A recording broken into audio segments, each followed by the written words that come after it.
જૂનાગઢ ગિરનાર પર યાત્રિકોનું કીડિયારું જોવા મળ્યું। રજાના દિવસોને લઈ હજારો ભાવિકોની ભીડ જોવા મળી, જેમાં ખાસ કર્ણાટકથી પવિત્ર અષ્ટતીર્થ જળ લઈ કાવડ યાત્રા ગુરુદત્ત મહારાજના શરણે આવી પહોંચી હતી। સાથે હજારો ભાવિ ભક્તો મહારાષ્ટ્રથી આવેલ હતા। રોપવે તેમજ સીડી મારફતે લોકો ગિરનાર ચડી શિયાળાની કડકડતી ઠંડીમાં ગિરનાર ચડવાનો આનંદ લીધો હતો।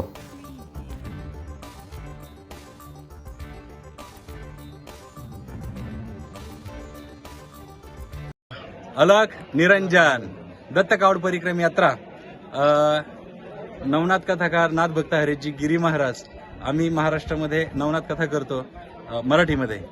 पर अभी हम यहाँ गाणगापुर से जो भगवान दत्तात्रेय जी का निर्गुण पादुका है, गाणगापुर कर्नाटक में आता है, तो वहाँ से ये जल लेके आए अष्टतीर्थ, जो खुद भगवान दत्तात्रेय जी ने भक्तों के लिए खुद बनाया है, क्योंकि जो दूर दूर नहीं जा सकते इनके लिए भगवान दत्तात्रेय जी ने गाणगापुर में अष्टतीर्थ बना दिए।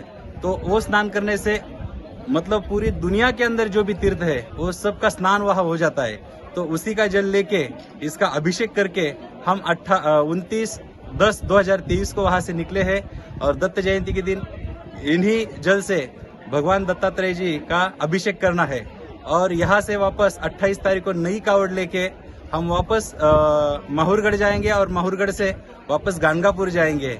और इसका यही उद्देश्य है कि हर भक्त की दत्तात्रेय जी की कृपा बनी रहे, यही उद्देश्य है और कोई नहीं। अलख निरंजन, जय गिरनारी।